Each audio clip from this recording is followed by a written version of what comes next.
روزے رکھتے تھے اور حضور علیہ السلام اس ماہ کے رمضان کے علاوہ سب سے زیادہ روزے رکھتے ہیں، اور حضرت عائشہ فرماتی ہے کہ اگر حضور علیہ السلام نے رمضان کے بعد کسی مہینے کے سب سے زیادہ روزے رکھے ہیں تو ماہ شعبان معظم ہے۔ میرے پیارے محترم اسلامی بھائیوں، یہ جو بات ہے اتنی عظمت والی ہے۔ ایک تو ہے کہ سرکار دو عالم صلی اللہ تعالیٰ علیہ وسلم نے اس ماہ کی مطلق فضیلت بیان فرمائی ہے، اس کے علاوہ خاص طور پر اس رات کی فضیلت بیان فرمائی ہے۔ نبی اکرم دولم جسم شفیع معظم صلی اللہ علیہ وسلم بیان فرماتے ہیں جب شعبان معظم کی 15ویں رات ہوتی ہے تو رب ذوالجلال کی رحمت نے جیسے سورج غروب ہوتا ہے برسنا شروع ہو جاتی ہے اور چمک کا نزول ہونا شروع ہو جاتا ہے۔ رب ذوالجلال آسمانی دنیا پہ نزول فرماتا ہے اور اس کی رحمت سرائے لگاتی ہے اور اس کی جو رحمت ہے وہ آوازیں لگاتی ہے، الا بالمستغفرین، ہے کوئی مجھ سے بخشش چاہنے والا، ہے کوئی اپنے گناہوں کی معافی مانگنے والا، ہے جس سے ساری زندگی نافرمانی میں گزاری ہو، گناہوں میں گزاری ہو، سیئات میں گزاری ہو، بربادی میں گزاری ہو، تباہی میں گزاری ہو، میری بارگاہ میں آئے، آج اسے بخشش کا پروانہ عطا فرماؤ۔ رب ذوالجلال کی رحمت سرائے لگا رہی ہے، الا بالمستغفرین، ہے کوئی بخشش کا سوالی، اور آگے حدیث پاک کے اندر موجود ہے۔ نبی اکرم صلی اللہ علیہ وسلم ارشاد فرماتے ہیں، رب ذوالجلال کی رحمت ارشاد فرماتی ہے کوئی بندہ جو رزق کا سوالی ہو اور بال کی فراوانی چاہتا ہو، بال کی کثرت چاہتا ہو اور کوئی چیز اس کو چاہیے ہو، میری بارگاہ میں آئے تو میری بارگاہ سے اس کو ہر چیز عطا فرمایا جائے۔ اور آگے حدیث کے اندر موجود ہے، نبی اکرم صلی اللہ علیہ وسلم بیان فرماتے ہیں رب ذوالجلال کی رحمت یہ آوازیں لگاتی ہے کوئی مصیبت زدہ ہے، کسی پریشانی میں مبتلا ہے، کسی آفت میں مبتلا، میری بارگاہ میں آئے تو اس پریشانی سے اس کو عافیت عطا فرما۔ یہ رب ذوالجلال کی رحمت سرائے لگا رہی ہے، یہ آوازیں لگا رہی ہے۔ آج ہم دنیا داروں کے دروازے پہ جاتے ہیں مال کے لیے، وسائل سے کمی کے لیے، پریشانیوں سے نجات کے لیے، لیکن دوسری طرف دیکھیے کہ رب ذوالجلال کی رحمت خود بلا رہی ہے، آوازیں دے رہی ہے، سرائے لگا رہی ہے۔ تو ہمیں چاہیے کہ آج دن ملائے اور اللہ کی بارگاہ میں سر پر سجدہ ہو کر عرض کرے مولا جو کمیاں ہوئی، جو کوتاہیاں ہوئی سو ہوئی، لیکن مولا آئندہ کے بعد کبھی غفلت والی زندگی نہیں گزاروں گا، آئندہ کے بعد کبھی کوتاہی والی زندگی نہیں گزاروں گا۔ اور یہ رحمتوں کا نزول ہوتا رہتا ہے یہاں تک کہ فجر طلوع ہو جائے، یعنی فجر کا ٹائم شروع ہو جائے۔ ایک طرف دیکھیں کہ ہمیں حاجت ہے ہم بخشے جائیں، ہماری نجات ہو، ہمیں دنیا اور آخرت کی سرفرازی نصیب ہو، ہمیں دنیا اور آخرت کی کامیابی نصیب ہو۔ ایک ہماری طلب ہے اور ہماری چاہت ہے کہ ہمیں ملنا چاہیے، ہم آتے نہیں ہیں، لیکن دوسری طرف دیکھیں کہ ہم کی رحمت انسان کے بخشش کے بہانے عطا فرما رہی ہے اور انسان کے بخشش کے مواقع عطا فرما رہی ہے، وہ بلا رہی ہے، پکار رہی ہے، لیکن انسان غافل ہے، اپنے معاملات کے اندر مصروف ہے۔ تو خدا یہ جو کتنی لمحات ہوتے ہیں اس کے اندر ہمیں زیادہ بندگی کرنی چاہیے۔ اللہ کا فضل ہے، آسان مسل میں موجود ہے، اس کے ساتھ بقیہ بھی جو لمحات رہ گئے ہیں ان کے اندر جو ہم نے زیادہ سے زیادہ تلاوت قرآن، تسبیح اور تعلیم اور جتنا ہو سکے نوافل وغیرہ کی کثرت کرنی ہے۔ اور اس کے علاوہ بڑی مشہور حدیث بات ہے اس رات کی فضیلت کے حوالے سے، نبی اکرم دو عالم جسم شفیع معظم صلی اللہ علیہ وسلم کا انداز کہتا تھا اس رات کے حوالے سے۔ حضرت عائشہ صدیقہ رضی اللہ تعالیٰ عنہ آپ فرماتی ہے کہ شعبان معظم کی 15ویں رات تھی، میں نے دیکھا کہ سرکار دو عالم صلی اللہ علیہ وسلم بستر پر تشریف فرما نہیں ہے، میں ان کو تلاش کرتے کرتے نکلی یہاں تک کہ نبی پاک صلی اللہ علیہ وسلم جنت البقیع کے اندر موجود ہے، بقیع پاک کے اندر موجود ہے، اور سرکار دو عالم دولم جسم شفیع معظم صلی اللہ علیہ وسلم جب وہاں پر موجود ہے تو سرکار دو عالم صلی اللہ علیہ وسلم کیا فرما رہے ہیں؟ سرکار دو عالم صلی اللہ علیہ وسلم نے ہاتھ اٹھائے ہوئے ہیں اور دعا فرما رہے ہیں۔ علماء کرام نے اس حدیث پاک کی شرح میں لکھا ہے کہ شعبان معظم کی جو 15 تاریخ ہے اس میں قبرستان سرکار کی سنت ہے، سرکار دو عالم صلی اللہ علیہ وسلم کی سنت ہے۔ ہمیں چاہیے کہ ہم جتنے بھی ہمارے بہت سنتار ہیں ان کی قبروں پہ جایا کریں، زیادہ سے زیادہ ان کو آپ علماء سے سنتے رہتے ہیں کہ جب کوئی بندہ اپنے مرنے والے کو اظہار ثواب کرتا ہے تو فرشتے تھام میں رکھ کے یہ سارا جو پڑا ہوا اس کی باتوں پیش کرتے ہیں. جو دنیا سے پتہ چلا گیا ہے اس کے لیے جو سب سے زیادہ قیمتی تحفہ ہے یہ سارے ثواب ہے. جب یہ سارے ثواب اس کو پیش کیا جاتا ہے تو وہ خوش ہوتا ہے اور آس پاس کے جو مردے ہیں جو میتیں ہیں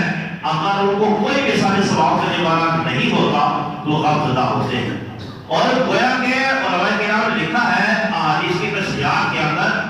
جو دنیا سے چلے گئے ہیں جو خاص راتیں ہوتی ہیں یا خاص دن ہوتے ہیں وہ ارواح آتی ہیں اور جو زندہ لوگ ہیں ان سے سارے ثواب چاہتی ہے. تو ہمیں چاہیے کہ جو حق عقیدہ ہے وہ جو درست عقیدہ ہے کہ یہ سارے ثواب پہنچتا ہے واقعی اس کا فائدہ ہوتا ہے ہمیں اس پر عمل کرنا چاہیے اور کرنا بھی چاہیے. اللہ کی رحمت سے اگر آج ہم اپنے مرنے والوں کے سارے ثواب کریں گے تو کل مرنے کے بعد ہماری اولاد بھی ہمارے سارے ثواب کریں گے. تو ہمیں چاہیے کہ ہم کثرت سے قبرستان میں جا کر علماء کرام فرماتے ہیں بلکہ نبی اکرم صلی اللہ علیہ وسلم خود فرماتے ہیں کہ میں تمہیں پہلے قبروں کی زیارت سے منع کیا کرتا تھا فزور ہوا ان کی زیارت کیا کرو فإنها تذکر الآخرہ بے شک جو قبروں کی زیارت کرنا ہے یہ آخرت کی یاد دلاتا ہے. جب اپنا قبرستان جاتا ہے قبروں کو دیکھتا ہے آپ نے عزیز وقار کی قبروں کو دیکھتا ہے آپ نے ساتھ رہنے والوں کی قبروں کو دیکھتا ہے آپ نے ساتھ وقت گزارنے والوں کی قبروں کو دیکھتا ہے بندے کو یاد آتی ہے بندے کو تھوڑی سی جو ہے آخرت کی یاد آتی ہے فکر پیدا ہوتی ہے میں نے مرنا ہے میں نے بھی یہاں آنا ہے میرا بھی یہی حال ہونا ہے. لاکھوں کروڑوں جو عرب لوگ تھے عرب پتی لوگ وہ بھی یہاں پر موجود ہے یہ چھوٹا سا میرا مکان ہے یہی میں نے رہنا ہے یہی میرا ہمیشہ کا ٹھکانہ ہے. جب بندہ وہاں جاتا ہے اور تھوڑا بہت فکر بھی رکھتا ہو تو اللہ تعالیٰ کی رحمت ضرور اسے جو آخرت کی یاد دلاتی ہے. اس کے ساتھ ہمیں پیارے محمد اسلامی بھائی سرکار دو عالم صلی اللہ علیہ وسلم ایک دعا فرما ہے اور دوسری بات سرکار دو عالم صلی اللہ علیہ وآلہ وسلم یہ ارشاد فرمائی اے عائشہ کیا تو جانتی نہیں کہ آج شعبان ماہ کی 15ویں رات ہے اس رات میں رب ذوالجلال کی رحمتیں اتنی برسی ہیں کہ رب ذوالجلال اس رات میں قبیلہ بنی کلب کی بکریوں کے بالوں سے بھی زیادہ گناہگار کو جہنم سے آزاد فرمایا. سبحان اللہ. علماء کرام نے لکھا ہے کہ جو عرب کے قبائل تھے ان میں سے جو قبیلہ سب سے زیادہ بکریاں پالنے والا تھا وہ یہ قبیلہ بنی کلب ہے. یہ سب سے زیادہ بکریاں پالتا تھا. آپ حساب لگائیں ایک بکری اس کے بعد کتنا شمار کرنا ہمارے بس میں نہیں. تو وہ قبیلہ جو سب سے زیادہ بکریاں پالتا ہے ان کی کتنی بکریاں ہوگی ان کے کتنے بال ہوں گے. آپ رب کی رحمت کا اندازہ لگائیے کہ کتنی چھم برسات ہوتی ہے اس رات میں کہ رب تعالیٰ قبیلہ بنی کلب کی بکریوں کے بالوں سے بھی زیادہ لوگوں کو جہنم سے آزاد فرمایا. سبحان اللہ. اس کے ساتھ ساتھ یہ یاد رکھیں جب بھی دعا مانگے تو یقین کے ساتھ مانگے صرف کے دل سے مانگے اور اللہ پر یقین رکھیں کہ ضرور اللہ تبارک تعالیٰ ہماری دعا کو قبول فرمائے. لیکن اس کے ساتھ ساتھ جب ہم توبہ کرتے ہیں تو ہم رسمی توبہ کرتے ہیں ہم ادھر سے توبہ کر کے جاتے ہیں پھر اسی گناہ میں مشغول ہو جاتے ہیں.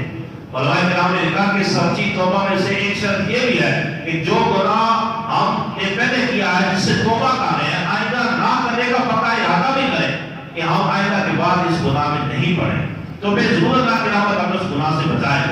رب ذوالجلال کی رحمت ہر گناہ کو معاف فرما دیتی ہے. یہاں تک کہ کتاب کا نام ہے حکایت و نصیحتیں اس کے اندر یہ بات موجود ہے توبہ کے باب کے تحت کہ حضرت واشی جب اسلام نہیں لائے تھے تو سرکار دو عالم صلی اللہ علیہ وسلم نے ان کی طرف پیغام بھیجا فرمایا کہ تم اسلام لاؤ. وہ کہنے لگے میں کیسے اسلام لاؤں حالانکہ آپ تو یہ کہتے ہیں جس بندے نے زنا کیا ہے اس پر سزا ہوگی جس بندے نے قتل کیا قتل کے بدلے میں قتل کیا جائے گا جس بندے نے یہ گناہ کیا اس پر یہ سزا ہے میں نے تو سارے گناہ کیے ہیں میں کیسے ایمان لاؤں. تو نبی اکرم صلی اللہ علیہ وسلم نے جب یہ اس کی بات سنی تو آیت کریمہ نازل ہوئی. اللہ تبارک تعالیٰ ارشاد فرماتا ہے قل یا عبادی الذین اسرفوا علی انفسہم لا تقنطوا من رحمت اللہ ان اللہ یغفر الذنوب جمیعا. فرمایا ہے محبوب ان بندوں کو فرما دو کہ وہ لوگ جنہوں نے اپنی جان پر ظلم کیا ہے وہ میری بارگاہ میں آئے میری بارگاہ ایسی ہے جہاں پر تمام گناہوں کی بخشش کی تمید عطا کی جاتی ہے۔ سبحان اللہ۔ انہ الغفور الرحیم، بے شک اللہ تعالیٰ بخشنے والا رحم فرمانے۔ جب یہ آیت کریمہ بذریعہ قاصد اس تک پہنچائی گئی، وہ کہنے لگا ابھی بھی میری بخشش کی کوئی گارنٹی نہیں ہے کہ میرے گناہ معاف ہوں گے یا نہیں۔ پھر اللہ تبارک و تعالیٰ نے دوسری آیت کریمہ نازل فرمائی، فرمایا کہ ان اللہ لا یغفر، کہ بے شک اللہ تبارک و تعالیٰ جو ہے شرک کو نہیں بخشتا، اس کے علاوہ تمام گناہوں کو معاف فرما دیتا۔ جب یہ آیت کریمہ بذریعہ قاصد اس تک پہنچائی گئی، پھر وہ سرکار دو عالم نور مجسم شفیع معظم صلی اللہ علیہ وسلم کی بارگاہ میں آئے اپنے قبیلے کے ساتھ، وہ سارے مسلمان ہو گئے۔ عرض کرنے کا مقصد یہ ہے کہ حدیث پاک کا مفہوم ہے کہ اگر بندہ اتنے گناہ کرے، زمین بان جائے اور آسمان کی بلندی تک پہنچ جائے، لیکن پھر بھی رب ذوالجلال کی بارگاہ میں آ جائے اور صدق کے دل سے پکی سچی توبہ کر لے، اللہ تبارک و تعالیٰ گناہوں کو معاف فرما دے۔ سبحان اللہ۔ اور قرآن مجید میں کئی مقامات پر لوگوں کو جوڑا گیا، اللہ کی بارگاہ کی طرف لانے کے لیے فرمایا گیا، رَبَّنَا وَالَّذِينَ فَعَلُوا فَاحِشَةً أَوْ ظَلَمُوا أَنفُسَهُمْ ذَكَرُوا اللَّهَ فَاسْتَغْفَرُوا، وہ لوگ کہ جو کوئی برا کام کر لیتے ہیں، کوئی گناہ کر لیتے ہیں، معصیت کر لیتے ہیں، پھر فوراً اللہ کی یاد انہیں آ جاتی ہے، پھر فوراً اللہ کی بارگاہ میں آ جاتے ہیں، اپنے گناہوں کی بخشش مانگتے ہیں، اپنے گناہوں کی مغفرت چاہتے ہیں، اللہ تبارک تعالیٰ ان کے گناہوں کو معاف فرما دے۔ یہ قرآن مجید فرقان حمید قرآن نشید میں ہے، اور یہاں تک کہ ایک مقام پر یہ ارشاد فرمایا گا، اللہ تبارک تعالیٰ گناہوں کو تو بخشتا ہی بخشتا ہے، رب ذوالجلال کی رحمت ایسی ہے کہ اللہ تعالیٰ گناہوں کو نیکی میں تبدیل فرما دے۔ اِذَا مُرْتَابَ وَآمَنَ وَعَمِلَ عَمَلًا صَالِحًا، کہ وہ لوگ جو توبہ کرے، ایمان لائے اور اچھے اعمال کرے، فَأُولَٰئِکَ يُبَدِّلُ اللَّهُ سَیِّئَاتِهِمْ حَسَنَاتٍ، یہ وہ لوگ ہیں کہ رب تعالیٰ ان کے گناہوں کو نیکی میں تبدیل فرما دے۔ اللہ کی اتنی رحمت ہے، اتنی چھمچم برسات ہو رہی ہے قرآن مجید میں، واسع رحمتی کل شیء، کہ رب ذوالجلال کی جو رحمت ہے وہ ہر شے پہ حاوی ہے، ہر شے پہ غالب ہے۔ جب اللہ تبارک تعالیٰ کی رحمت پکا رہی ہے اور اتنی وسیع ہے، ہم پھر بھی نہ اس کی بارگاہ میں آئے تو ہماری نادانی ہی ہے، کم عقلی ہی ہے۔ پھر پیارے محترم اسلامی بھائی، یہاں میں ایک بات عرض کرنا چاہتا ہوں، جو شیطان ہے نا وہ ہمارا ازلی دشمن ہے۔ پہلی تو بات یہ ہے، اس کی پوری کوشش ہے میرے ساتھ جتنے بندے معاملہ جہنم میں جا سکے میں لے جاؤں۔ بندہ جب گناہ کرتا ہے اس کو اور گناہ کرواتا ہے، بلکہ گناہ کے بارے میں دلیل کرواتا ہے، اور جب بندہ گناہ کر لیتا ہے شیطان پیچھے آ جاتا ہے، اور جب بندہ گناہ کرتا رہتا ہے پھر اس کا دل سیاہ ہو جاتا ہے۔ آپ نے دیکھا ہوگا کبھی بار کئی لوگ گناہ کرتے جاتے ہیں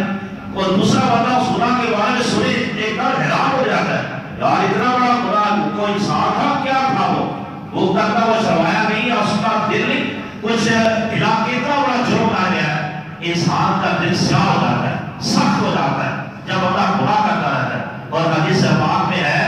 کہ دل کو بھی زنگ لا جاتا ہے جیسے لوہے کو زنگ لا جاتا ہے۔ حدیث میں فرمایا گیا کہ دو چیزیں ایسی ہیں کہ جو دل کے زنگ کو ختم کرتی ہیں، مٹاتی ہیں، ایک کثرت سے قرآن مجید کی تلاوت اور ایک پکی سچی توبہ کا۔ یہ جو دو چیزیں ہیں انسان کے جو دل کے زنگ ہے اس کو ختم کرتی ہیں۔ جب انسان کا دل زنگ سے خسان ہوتا ہے نا، پھر اس میں روحانیت آتی ہے، اس میں خیر آتی ہے، اس میں بھلائی آتی ہے، اس میں نیکی کا جذبہ پیدا ہوتا ہے، اس میں گناہوں سے نفرت پیدا ہوتی ہے، اس میں قرب الہی کا جذبہ پیدا ہوتا ہے۔ تو ہمیں اس راہ میں حاصل کرنے کی کوشش کرنی ہے۔ شیطان کیا کرتا ہے؟ شیطان بندے کو گناہ کرواتا رہتا ہے، پھر توبہ بھی نہیں کرنے دیتا، کہتا ابھی بڑی عمر پڑی ہوئی ہے، ابھی تو جوان ہو، ابھی تو یہ کام کرنا ہے، وہ کام کرنا ہے۔ جب بوڑھے ہو جاؤ گے پھر توبہ کر لینا، پھر بس میں 5 وقت نماز پڑھنا، داڑھی شریف سجا لینا، امامہ شریف سجا لینا، سفید سوٹ پہن لینا، اور ہر وقت اللہ کا کرتے رہنا۔ کہ یاد رکھیں موت کا کوئی پتہ نہیں ہے۔ کئی گھروں میں ایسا ہوتا ہے بوڑھا چرواہی میں پڑا ہوا ہے، جوان قبر کی تحریر تک پہنچ جاتا ہے۔ یہ جو شیطان ہے یہ لمبی امید دلاتا ہے، اور یہ اس لیے دلاتا ہے کہ وہ چاہتا ہے انسان لمبی امید کی وجہ سے غفلت میں پڑے، اور غفلت ہی ایسی چیز ہے انسان کو نیکی کی طرف نہیں آنے دیتی۔ غفلت ہی چیز ہے جو انسان کو بربادی کی طرف لے کے جاتی ہے۔ انسان کے اندر سوچ اچھی ہے، غفلت نہیں ہے، آخرت کی یاد اس کے دل میں، کبھی بھی لاپرواہی سستی غفلت طرف نہیں جائے۔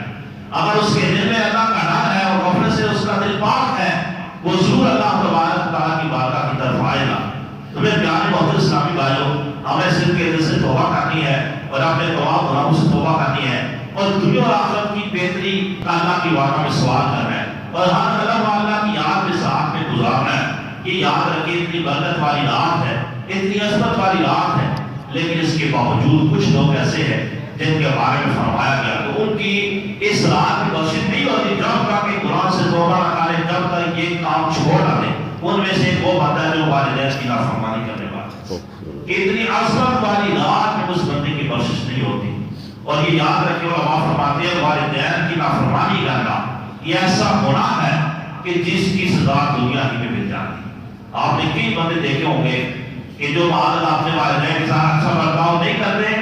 جب ان کی اولاد جوان ہوتی ہے پھر ان کے ساتھ وہی کرتی ہے کہ جو اپنے والدین کے ساتھ کیا ہوتا ہے۔ اگر ہم چاہتے ہیں کہ بڑھاپے میں ہماری جو اولاد ہے وہ ہمارا سہارا بنے تو آج اپنے والدین کی قدر کریں۔ قرآن مجید میں فرمایا اس کا نہ کریں، ہر بات میں یاد رکھیں جیسا ہم اپنی مطلب اولاد کو چاہتے ہیں کہ ہماری اولاد ہمارے سے اچھا کرے، آج والدین کے ساتھ بھی اچھا کرنا چاہیے۔ آپ دیکھیں نا کہ جو والدین کتنی مشقتوں کے ساتھ کتنی مشکلات کے ساتھ ہمیں جوان کرتے ہیں، بالخصوص جب بندے کو شادی ہوتی ہے اس کی اولاد ہوتی ہے، جب بندہ اس کو دیکھتا ہے سنبھالتا ہے وہ سوچتا ہے کہ کیسے بندہ جوان کو پھر سمجھ آتی ہے کہ واقعی کتنی مشقتیں والدین نے ہماری برداشت کی ہے اور ہم ایسے تھوڑے جوان ہو گئے۔ لیکن جب ہم جوان کرتے ہیں اپنے والدین کی نافرمانی کرتے ہیں، ان کی بات تک نہیں مانتے اور کئی تو ایسے بدبخت ہیں اپنے والدین کے بےعزتی کا سبب بنتے ہیں، عزت کا سبب نہیں بنتے۔ ہونا یہ چاہیے کہ اولاد جو ہے والدین کی عزت کا سبب بنے، اچھائی کا سبب بنے، لیکن کئی ایسے ہوتے ہیں جو والدین کو معذلہ جگہ جگہ ذلیل کر رہے ہوتے ہیں اور جگہ جگہ والدین کو معذلہ برا برا کے دعا رہے ہوتے ہیں۔ تو ہمیں چاہیے کہ اگر ہم میں سے کوئی اس گناہ اترا ہے آپ کو آج سے توبہ کر لیں، اپنے والدین سے آج جوڑ کے معافی مانگ لیں، ورنہ دنیا اور آخرت میں رسوائی ہے۔ خلاصہ آپ نے آواز سنا ہوگا کہ جس سے کہ والدین اس سے ناراض ہے سمجھ اللہ اس سے ناراض ہے، اور جس کے والدین اس سے راضی ہے سمجھ اللہ اس سے راضی ہے۔ اگر آپ چاہتے ہیں کہ دنیا آخرت کی کامیابی ملے تو والدین سے دعائیں کروایا کریں، انشاءاللہ آپ دنیا اور آخرت میں آپ کامیاب ہو جائیں گے۔ اس کے ساتھ ساتھ جو کینہ پرور ہے اس کی بھی اصلاح کوشش نہیں ہوتی۔ کینے کی تعریف یہ ہے کہ انسان کی وہ دشمنی جو دل میں چھپی ہوتی ہے، کسی کے بارے میں انتقام لینا رہے وہ دل میں چھپا ہوا موقع ملے گا تو میں اپنا غصہ پورا کر لوں گا، اس کی بھی کوشش نہیں ہوتی۔ تو ہمیں اپنے مسلمانوں کے بارے میں کینہ نہیں رکھنا چاہیے، کسی کے بارے میں دل میں دشمنی رکھنی چاہیے۔ آپ مسلمان ہیں، مسلمان آپس میں بھائی بھائی ہیں، مسلمان دوسرے کے خیر کا سبب بنتا ہے، مسلمان دوسرے کے شر کا سبب نہیں بنتا۔ تو دوسرا وہ بندہ کہ جو کینہ پرور ہے اس کے بارے میں فرمایا گیا کہ وہ اس رات بخشا نہیں جاتا۔ اس طرح تصویر بنانے والا، اسی طرح وہ بندہ کہ جو تکبر سے اپنے ٹخنے نیچے رکھتا ہے، جان بوجھ کے اپنے ٹخنے نیچے رکھتا ہے، جو پجامے ہیں وہ زمین پہ لگا کے چلتا ہے تکبر کی وجہ سے، غرور کی وجہ سے، اس کے بارے میں فرمایا گیا۔ ویسے کوشش کرنی چاہیے کہ جو ہے وہ ٹخنے نیچے مطلب ٹخنے سامنے ہوں، جو سلوار کا پجامہ زمین پہ نہ بس اوپر، سنت بھی یہی ہے۔ تو کئی ایسے جو غرور کی وجہ سے، فخر کی وجہ سے اپنا جو پجامہ ہے وہ زمین پہ لٹکا کر رکھتے ہیں، وہ زمین پہ لگاتے ہیں، فخر کی وجہ سے، غرور کی وجہ سے، ان کے بارے میں فرمایا گیا۔ مشرک کے بارے میں فرمایا گیا، تصویر بنانے والا اس کے بارے میں فرمایا گیا، اور بھی جب جو ہے وہ لوگوں کا ذکر ہے جو ساتھ میں بخشے نہیں جاتے۔ تو جب ہم تمام کلام سے توبہ کریں، چھوٹے بڑے ظاہری باطنی تمام گناہوں سے، تو انشاءاللہ عز و جل ہم ان گناہوں سے بھی توبہ کرنے میں کامیاب ہو جائیں گے۔ رب ذوالجلال ہم سب کو اس رات کی برکات نصیب فرمائے۔ رب ذوالجلال کثرت سے ہم سب کو اس رات میں عبادت کرنے کی توفیق عطا فرمائے اور ہم سب کو پکی سچی توبہ کی توفیق عطا فرمائے، اور رب ذوالجلال ہم سب کو اسی توبہ پر قائم دائم فرمائے اور اس کی برکت سے ہم سب کو گناہوں سے محفوظ فرمائے۔ آمین۔ وآخر دعوانا الحمدللہ رب العالمین۔ الفاظ عرض کیے اللہ تعالیٰ خود فرمائے اور اللہ تعالیٰ ہم سب کو انہی الفاظ پر عمل کرنے کی توفیق عطا فرمائے۔ وآخر دعوانا